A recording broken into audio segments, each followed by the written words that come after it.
ساحلی تحفظ کی سمت ایک اور ٹھوس قدم اٹھایا ہے ہم نے. بہت ضروری ہے اس معاملے پہ بات کرنا، کیونکہ ہم دیکھتے ہیں کہ سب سے زیادہ لوگ اب جو پوری دنیا بات کرتی ہے وہ یہ کرتی ہے کہ ہم کیسے اپنی کوسٹ لائن کو محفوظ کر سکتے ہیں. تو ایسے میں Pakistan maritime security agency نے بیراکوڈا مشقوں کا آغاز کیا ہے.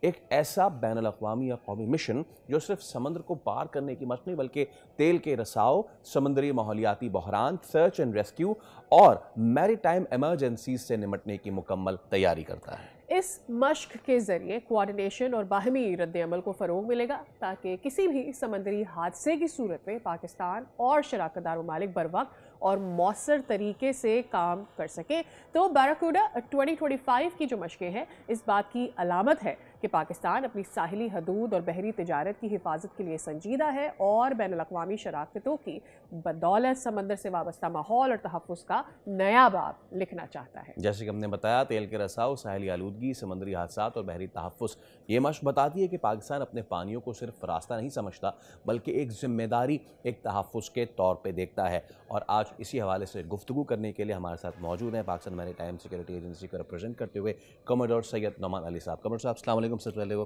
Thank you so much sir for your time and it's wonderful to have you on our show. Sir تھوڑا بتائیے ان مشقوں کے حوالے سے، کیا ہیں یہ مشقیں، کیا مقاصد ہیں اس کو کرانے کے؟ جی، سب سے پہلے مجھے انوائٹ کرنے کے لیے بہت شکریہ. ایکسرسائز بیراکوڈا پاکستان کی نیشنل لیول کی oil spill response and search and rescue کی سب سے بڑی ایکسرسائز ہے. Pakistan maritime security agency Pakistan navy کی مدد سے اس ایکسرسائز کو لیڈ کرتی ہے اور اس میں تمام نیشنل سٹیک ہولڈر، جس میں federal, provincial organizations, private sector, oil marketing companies, تمام میری ٹائم سے ریلیٹڈ جو سیگمنٹس ہیں وہ اس میں حصہ لیتے ہیں. اس ایکسرسائز کے بنیادی مقاصد میں کہوں گا کہ 3. سب سے پہلے کہ ہم اپنی آئل سپل کا جو ایمرجنسیز ہے اور بھی میری ٹائم ایمرجنسیز، اس کی تیاری، آپریشنل پریپیئرڈنس ہے رسپانس کی، اس کو ہم ایکسرسائز کرتے ہیں، ریہرس کرتے ہیں، اس کو مزید بہتر بنا دیں.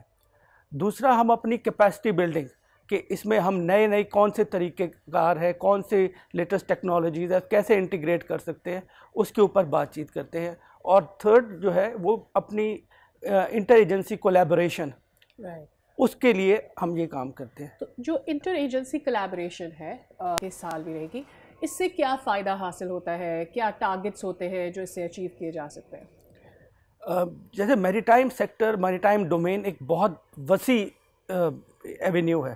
اس میں جیسے آپ سمجھتے ہیں کہ پورٹس ہیں، شپنگ ہے، اس میں فشریز ہے، اس میں ٹورزم ہے، یہ تمام لوگوں کا تعلق سمندر سے جڑا ہوا ہے. اب یہ آئل سپل جب ہوتا ہے تو اس میں تمام سیکٹرز کے اپنے کچھ کام ہیں، کچھ رسپانسز ہیں اور یہ تمام سیکٹر افیکٹ کرتے ہیں.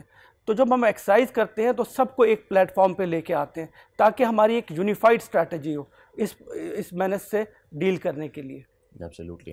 جب ہم بات کرتے ہیں تیل کے رساؤ کی، تو یہ سمندری جو حیاتیات ہے اس کے لیے سب سے زیادہ جو ہے وہ خطرناک چیز ہے. کتنے دن تک یہ ایکسرسائز جو ہے، اس کا دورانیہ کتنا ہے اور کون کون سے ممالک اس میں شریک ہیں؟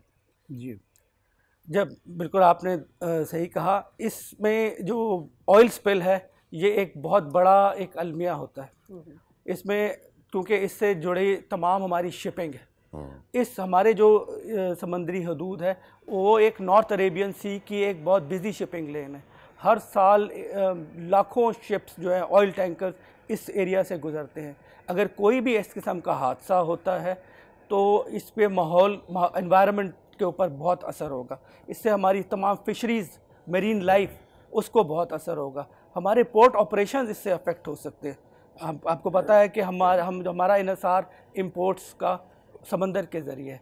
تو یہ تمام سیکٹرز جو ہے اس سے بہت افیکٹ ہو سکتے ہیں. تو اس کے لیے یہ ایکسرسائز جب ہم کرتے ہیں تو اس میں جیسے اس سال یہ 9 سے 11 دسمبر ہم یہ ایکسرسائز کر رہے ہیں.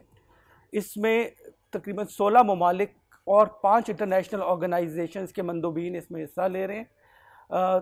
تقریباً 40 کے قریب جو ہے وہ فورن پارٹیسپینٹس، آبزرورز، وہ ہمارے پاس موجود ہیں اس وقت. اور اس کے علاوہ نیشنل لیول پہ بہت سارے اسٹیک ہولڈرز اس ایکسرسائز کو وٹنس کر رہے ہیں اور پارٹیسپیٹ کر رہے ہیں. رائٹ. ایک تو جب ہم اپنی سمندری حیات کو اور اپنے سمندروں کا تحفظ کرتے ہیں, what kind of message are we able to send out across region کے لیے ہم کتنا کردار ادا کر پا رہے ہیں باقی ممالک کو اپنے ساتھ شامل کر کے, اپنے سمندر کا خیال رکھ کے, اینڈ پاکستان کے ٹورزم کو اس سے کتنا فائدہ ہو سکتا ہے؟ جی آئی تھنک یہ ایکسرسائز ریفلیکٹ کرتی ہے کہ نہ صرف جو پاکستان میری time security agency PN international سطح پہ بھی نہ صرف ہم میری ٹائم سیکورٹی کو ہم دیکھ رہے ہیں, بلکہ انوائرمنٹل اسٹیورڈشپ جو ہے اس کے اوپر ہماری کمٹمنٹ ہے. ہم جو sustainable use of blue economy جو کہ ہے اس میں یہ کنٹریبیوٹ کر رہے ہیں. تو انٹرنیشنل سطح پہ جب آپ دیکھ رہے ہیں کہ اتنے سارے پارٹیسپینٹس ہمارے ساتھ جڑے ہوئے ہیں, وہ آ رہے ہیں, تو یہ ایک ہمارے اوپر اعتماد کا اظہار ہے کہ وہ سب لوگ یہاں پہ موجود ہیں ہمارے ساتھ, اور ہم اس کو انشاءاللہ مزید مضبوط تر بنانے کا عزم رکھتے ہیں. نعمان صاحب, ایک تو ہم نے انوائرمنٹل ایسپیکٹ اس کا دیکھا, اس میں آپ نے ایک اور چیز کا تذکرہ کیا, سرچ اینڈ ریسکیو. اس کو یہ مشقیں کیسے ایڈریس کر رہی ہیں اس ایشو کو, اور یہ کتنا اہم معاملہ ہے when it comes to the maritime affairs؟ دیکھیں, انسانی جان کی قیمت جو ہے وہ اس کے اوپر جتنی بات کی جائے کم ہے. تو جب بھی کوئی بھی میری ایمرجنسی ہوتی ہے, میری ٹائم ڈیزاسٹر ہوتا ہے, تو اس میں انسانی جان ہمارے لیے بہت بڑی پرائیورٹی ہوتی ہے.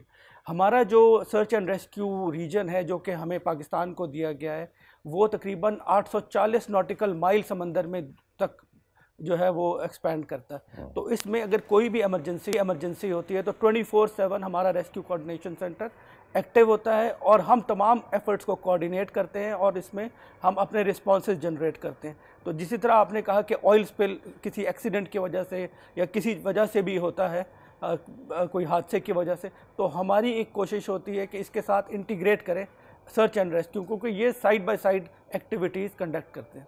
Right, last but not the least, ہمیں بلو اکانومی کا ذکر کیا, اب تھوڑا سا ہم نے اسے کمپیکٹ ڈسکشن کیا اس کا, ذرا اس کو وائڈر ہورائزن میں دیکھیں. پاکستان کے لیے بلو اکانومی کتنی اچھی ہو سکتی ہے, ہمارے چیلنجز کیا ہیں, اینڈ ہم اسے کتنا بہتر کر سکتے ہیں؟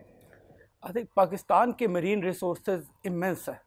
آئی تھنک ہمارا پوٹینشیل جو ہے سی کا, اس سے اکنامک ڈویڈنڈز حاصل کرنے کا, وہ بہت زیادہ ہے. آئی تھنک کہ اس وقت گورنمنٹ کی بھی جتنی جو پالیسیز ہیں اگر آپ ان کو دیکھیں تو وہ اسی ریسورس کو ٹیپ کرنے کے لیے وہ دے آر فوکسڈ. تو اس میں بلو اکانومی کے لیے ضروری ہے کہ ہم اپنے سمندر کا تحفظ کریں. تمام ماحولیات کو, جب تک یہ چیزیں صحیح نہیں ہوں گی ہم اس سے میکسیمم بینیفٹ ایکرو نہیں کر سکتے. تو آئی تھنک کہ this is an effort to that and as well. ٹھیک ہے, بہت شکریہ comrade. Thank you so much for coming, اور امید کرتے ہیں کہ یہ ایکسرسائزز جو ہیں بڑی زبردست طریقے سے چلیں, اور جو اس کا مقصد ہے وہ پوری طریقے سے پورا ہو. Thank you so much for coming. Subscribe کریں اور بیل دبائیں تاکہ کوئی خبر رہ نہ جائے.